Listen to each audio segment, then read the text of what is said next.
Welcome back to another episode of Friday Night Update. Yeah. Central Oregon Shenanigans. Yeah, it is. It's Friday. It's Friday. It's September 8th, 2017.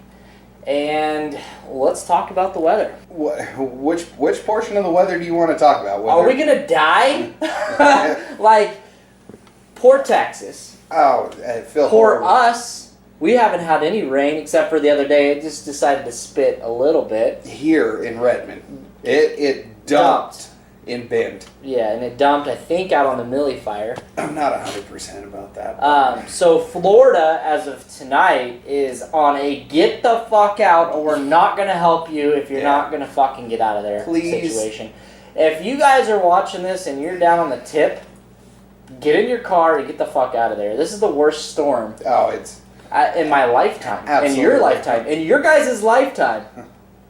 Because it's going right up the piss hole of Florida. Yep. It looks like. Yep. It's not going to go across. It's going right the fuck up the center of the son of a bitch. If we have any, I think we do have a few followers out there. I know we have some followers out there in Florida. Just, guys, be safe. Yeah. You can get out, get out. Yeah, run. We're praying for you. That sucks. So, basically, we brought up the Millie Fire. Kyle, you want to read off the numbers for the Millie Fire? Yeah, we've got 295 personnel up there, just over 24,000 acres, and they're still saying it's 60% contained, and that was as of yesterday. So, I mean, we could be, if it rained up there, our containment could be better, but who knows? I know they're pulling people off because we've got a big fire burning up at up in the gorge. Yeah, it's called the Eagle Creek Fire. But before we get on that, the nice thing about the Millie Fire is they did a really nice job on the fire line weeks ago when we were actually filming the fire. And basically, what they did is they let it back burn out. There's a big lava field up in the Cascade Mountain Range there. And they just let it they just said, you know what, we've got other fires that pulled the personnel off, is what my theory is, and sent them to other fires down south and up north. Yeah, because we still got that big Chetco fire burning. I saw tankers flying again tonight, which isn't a good sign. Yeah. So, anyway. We did have a bunch of lightning strikes yesterday during our 20-minute flash flood storm that we have here. So, numbers on the Eagle Creek Fire, and how did it start? Do you really want me to get into that? Because I will fire that one up. Yeah, do it. All right.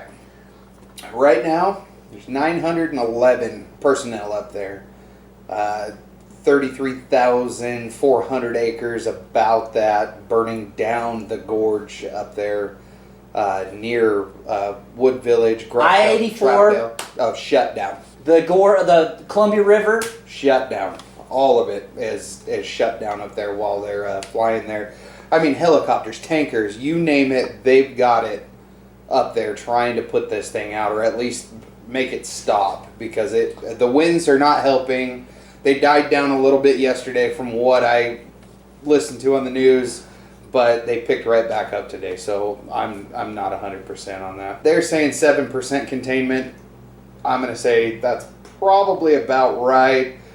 That's just the portion of it that's burned out so far. 3 homes lost. 3 homes. 3 homes that we know of gone. Yep, and this fire was started by a 15-year-old kid and his buddies who thought it was a good idea to throw fireworks in the middle of the summer down the fucking gorge towards the Columbia River. I mean, does common sense just fucking elude people nowadays? You know, in all fairness, we did some dumb shit when we were 15, 16. I believe they're all 15 to 17 years old. I've done my fair share of some crappy things back then, but I never burnt down a forest. I never burnt down City Hall and fucked the mayor's wife either, but that's true. So Cascade Locks is on a level 3 evacuation down there. Yeah, it's crazy. That fire was kicks the Millie's fire's ass. We fortunately did not lose any homes. No, but ours was all timberland. But we lost a private property that was up there doing the trees. Did the trees? Yeah, that they sucks. lost it. I'm pretty sure. I was looking on the maps, and they're showing they had it contained out all around it, and then all of a sudden one day it disappeared. It was gone. It was gone. That's Winds sad. kicked up. That's that tree farm that the older gentleman was talking to us about up there. Yep, we were listening to it on a scanner. We're going to start chasing the disasters. We bought some equipment to do that, so that's coming up on the channel. Yeah. Next summer, we're going to be more motivated, and we got some cool stuff coming to kind of chase these things, and we're going to work on press passes to get in to places next year. Yeah, I think that'd be really cool. So, I mean, just as a, to just venture away from the truck stuff every once in a while, kind of and just kind of look at something different, keep you guys entertained. It's been a fun couple of weeks, It has. and I don't mean that as like I'm having fun watching these places burn down. No, but not at all. it's something to get us kind of out of our shell. So that's been exciting for us on our end. So yeah, we're gonna hop over to the next topic tonight because I think we covered everything up on the top of the teleprompter there. Yeah. So our missing person from the last I see that just the popped last up. Friday, as he's been found. He was found the next day. He was up there for 3 days. They found him kind of delirious, and it was time for him to get found. Yeah, heat stroke issue. Yeah, he had some issues that were going on, but he is found, and so he was in the search and wilderness rescue. 4 days. Search and rescue did a good job. Yeah, 4 days. Eating snakes, lizards, and scorpions. Yeah. Got lost up there. Who knows? We don't know the whole story. So, moving right along, I did a review tonight. Yes, you did. I was trying to get him to go out there. Well, okay, in all fairness, I just got off of work. I wanted to sit down. I was tired. And when I called you, you're like, oh, hey, by the way, I'm going out here to do this. So what do you think of the 2017 trucks? I've only reviewed, this is the first one I've done, but This is the first one we got to poke. Yeah, I poked, and yeah, you prodded. What do you think of the 2017? He hasn't even ridden in the I have not ridden in it. I've been around it. From what I have seen... You gotta marry one, fuck one, kill one, go. Alright, so the tailgate, the bed, and the hood. Those are my big issues with this truck. Okay, so bringing up a picture right now, what we're talking about. There's a 2017. You got it? You guys, all right, you guys know. You've seen them out there now. I did a review on what I thought of the truck. It was my second time driving the pickup, and I took it for a little spin. And, yeah, let's just get to the clip. Here we go.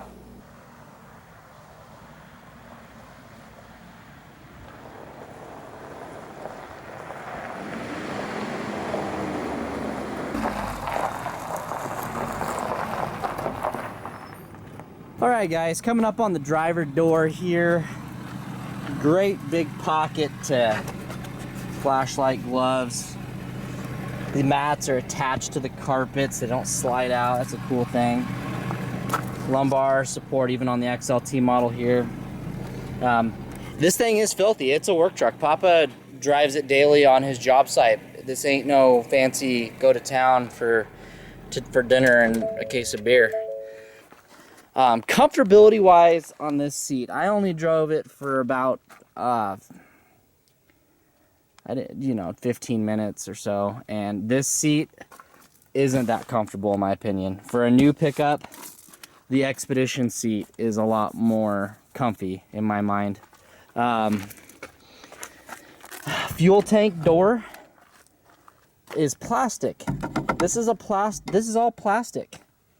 Nice, big opening for your def and your diesel fill there, but that's a plastic door, so thumbs down on that. Buttons, easy, accessible to get to. It kind of reminds me of a Honda, I'm not gonna lie. Unlock and lock, it just doesn't feel like a Ford to me. Once again, European more. We're getting more to European buttons, it looks like. This is what I was talking about, guys. So if you have the center console down, and you want to put a drink there, you can't because the headrest is right here. So, thumbs down Ford. I mean, sometimes, you know, you got to have your coffee in the morning going on, a bottle of water down here, because I like to drink both at the same time. You never know. Shit, you can't put, I mean, you can have, if you have a passenger in here and you couldn't do the dual cup holder advantage. They did put a USB, which is cool. They got your trailer brakes built in. I don't know. We'll go over buttons later on this. I'm just kind of doing a little. So, as far as under the hood,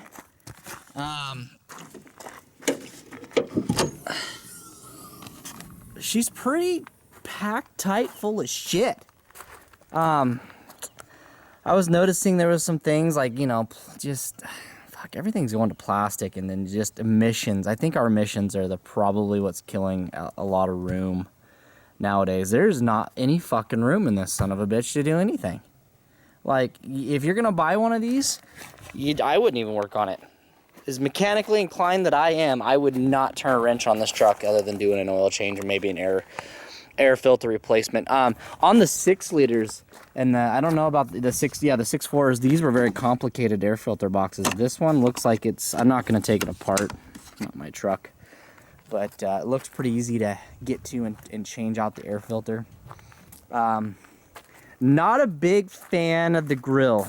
I take it back. It's growing on me. I just don't like these sea lights yet. I don't know what it is about these sea lights. I'm not. And the big goofy oval. It's huge. I'm starting to grow on the badges. The dual tip thing. I don't know. I like older trucks. The plastic pull handles, they feel flimsy to me. I don't know, Ford. I think you've lost a lot of game. The plastic, these look like they won't break, but wasn't a big. These in the on the Econoline series vans. I don't know. As far as back seat goes, there is a lot of room for, I mean, I've got about a foot here. I mean, that front seat could be pushed up quite a bit too, but cab space, I give them a thumbs up on that. I'm not claustrophobic, but how do these do in a rollover? They're aluminum. The door seals look like they're the same quality as they used to be on the Fords. Not a big fan of this like Honda like wing on the back. And another thing, I think we have got LEDs figured out now. You know, we have LED bulbs for our home. We've got LEDs for everything now. Why can't Ford get with the times here? We're still doing incandescent bulbs in these. I haven't seen a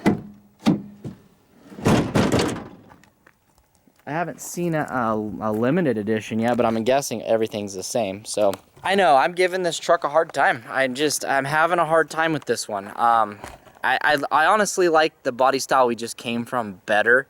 The 6.7 that came last year's model.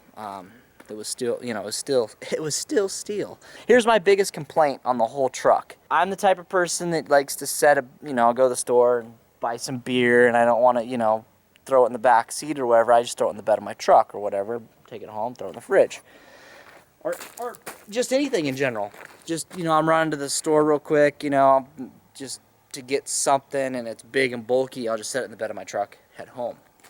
Not drop in the tailgate. So I'm 6 foot tall, mind you, and I've got pretty long, lanky arms. I can't even reach the bottom of the bed. I can stand on my tippy toes, but to stretch over to get something off the bed of the truck. Whereas my Super Duty or the old 97, I've got plenty of clearance to get over there. I don't know. It's not a mud truck. This is a work truck. It's stock, like my Super Duty. You want to play toy, it's cool to have it up. Big old bed rails up here, you know, and some 37-inch mud tires. But come on, for a work truck, you can't even reach over the side? I don't get it. I just don't get it. And it's not even the Fords. The Dodges and the Chevys, I've heard are the same way. That's my biggest thing, is the bed rails are so stinking high on this truck, you can't reach over and actually, get things easy out of the bed of the truck. And to get in, to the back of it, to get my jumper cables there, I gotta jump up into the damn thing just to get the jumper cables. That's a long ways down. It feels like I'm jumping out of a lifted truck. A big old lifted truck on 37s. I've had them. I know what they feel like. That feels like it's on 37-inch tires. I do like the cargo light, and the third brake light kind of looks cool. I'm not feeling the new trucks. I'm just not feeling them. It drives nice. It's somewhat comfortable. But at the end of the day, I think I'd take my 7.3. You just nipped So, yes, I bitched a lot. I don't know. There's a lot of things. I got a little on a rant there, guys. It's hard. I don't know. It doesn't feel like it's a work truck, but it doesn't feel like a work truck. I don't know. I'm not gonna say 100% right now that I'm not confident of the new trucks, but I'm just not used to the change. Yeah, I think that's fair. That's fair. I'm not saying don't go out and buy a new one. I'm just saying my big five right now, is ride height. That changed tonight. Huge. I got to drive it tonight, and like I said in the video, it felt like I was driving a Mack truck on 37s. But I was in a car with all those stupid buttons across the dash. And so ride height is number one. Number two is it's too quiet. It doesn't sound like a diesel. It sounded like I was driving a V10 with a fucking octane knock. So that was, the big thing right there. I do give it credit going down the gravel road. I took it out on the road and went down it. It does ride nice, but it still has that firm ass cheek feel. Pickup feel. Yeah. So it's got the firm ass in it, but it still has the good ride, which is a coil suspension up front, so that makes sense. Yeah. Number 3. Is that IFS up front? No, it's solid It's axle. Thank solid God. with coil. Okay. Yeah. So I was gonna say, please don't go down number this Chevy route. Number 3 biggest fail, and this is a big fucking fail for me, is leaning over the fucking bed to get something out. No. You mean climbing into the bed truck to get something out. Over that massive tailgate that hangs out there with that stupid Honda, which was number 4. So bed and tailgate take up 2 of those. Boom, boom. It's stupid. The tailgate's like it's got that stupid Honda wing on the back, like all the old Accords from the 90s. The big spoiler. Yes. And it sticks out, and it whacked my knee trying to get up in there. And I'm like, what the fuck? And so they do have the ladder handle. And I'm only 31 years old, and I would probably I'd probably opt for that option just because of how much of a son of a bitch it is to get into the truck. Is that the big yellow ball? Well, yeah, it pops up, you got the step. So, yeah, and so 3 and 4, the tailgate and the bed, Number 5. Number 5 is the seats in the XLT model. Fucking blow donkey balls. Like, they gargle in my mouth. Like, I rode in it for a whopping 20 minutes, and my ass cheeks were like, where's the Expedition seat? Seriously. That bad? That bad. Were they just stiff, or...? When you get out and you rub the seat and it feels like a trampoline. Like you maybe, and I'm just saying this, maybe do you remember the maybe the other packages... Toyota Corolla seats. Shut up. Maybe the other packages are a little different. We don't know. This is a work truck. Yep, it is XLT. It's not the Lariat, the Limited, or the King Ranch. Or is it rubber floors? No, it's carpet. Okay, so but it's not a full work truck. You rub the carpet or the upholstery in the Expedition back from the early 2000s, or even if you were in my year of Super Duty in the 2000s. Okay. The seats are soft, and they're you can sit in it for a couple hours. Yeah. Those seats are like a Toyota Corolla from the early 2000s. That's the fabric is all foreign. It's junk. God, it's junk. So, and there's more things I could keep ranting on, but we're gonna move on. We just saw the clip. Yeah. You can't add anything. The only thing you know what? The sea lights, hate them. I'm not a fan. The sea lights, it's got the cutout, and I talked about that in the video, and the sea tail lights, and the big old reverse lights.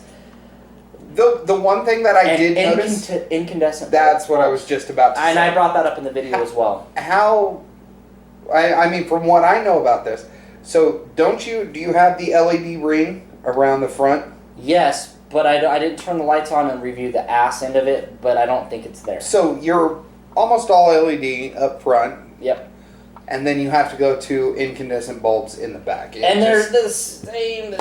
We have gone above this and beyond Ford. We've gone to LED shit. I've got an '83 Chevy sitting outside that's got more LED lights than this Ford. Honestly, I didn't show this in the video. There's a piece of plastic. It's been off. It's hanging down. The badges are falling off already, and we're at 20,000 miles. Well, that fucking thing, the plastic screw that was holding it in there is gone. I want to say, for what you pay for what you get is not the same like the early 2000s and the 90s. It's just, Yeah? It's cheap. It's like I'm getting in a Honda Accord or a Civic. Yeah. That's my mindset on that XLT model. I don't think they do anything different on the Lariat versus outside trim. I mean, the plastics are the same. I don't know. But anyway, as of right now, if I had the opportunity to get it at half price, I'd decline it. All right. Well, I'll take that into consideration. And then there's the aluminum factor. I don't even want to talk about that because that was enough to piss me off the other day. If I could review a 2016, the last year, the steel body versus the new aluminum body, that's what I want to see. I want to see a 16 now. I want to drive it. I want to look at it because I haven't looked at that with the 6.7. And that's fair. I mean, that's fair. The motor seems, and it's been out for a couple of years. It seems it's got a lot of fucking hole. But I also want to look at a new Dodge and a new Chevy. I want to compare it now. I'm really curious to see what Chevy and Dodge has got going on versus the Ford. I'm a diehard Ford. He knows this. That's all I've ever owned. And I am disappointed in the new trucks. So do you want to see the... I mean, we could go to the dealership. We can. But we can film it. Actually, that wouldn't be a bad idea. So, as far as the Q&A went, guys, nobody chimed in on that from last week. The only thing we heard was we want to see poll videos. So, Sunday's video, I know I said last week we're going to do... It took longer than we expected. And I didn't have Sunday night's video up because of the fact... we were out there working our ass off. Flies are bad this year.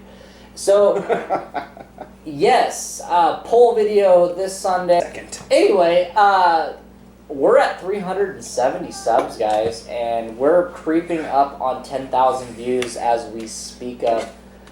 Which is awesome. And we've got, I think, 11 or 12 dislikes on the channel. You know what? And like over 100 likes. So, I guess what we're doing is people are watching, and we appreciate the shit out of you guys. As long as you guys are watching, we're going to keep throwing some video up. If not, then we'll get the fuck out. Yeah. But I mean, it's up to them if they want to see it. I think this keep doing it. I think this update concludes tonight. A little bit longer than last time. Car alarm's going on out there, but awesome. It's not one of our vehicles. Do you want the teleprompter to tell you? Hey, well, maybe. That takes. Yeah, no shit. So go ahead and give this video a big thumbs up. Hit that subscribe button. Comment down below. And we'll catch you next time. Good night, guys. See you Sunday.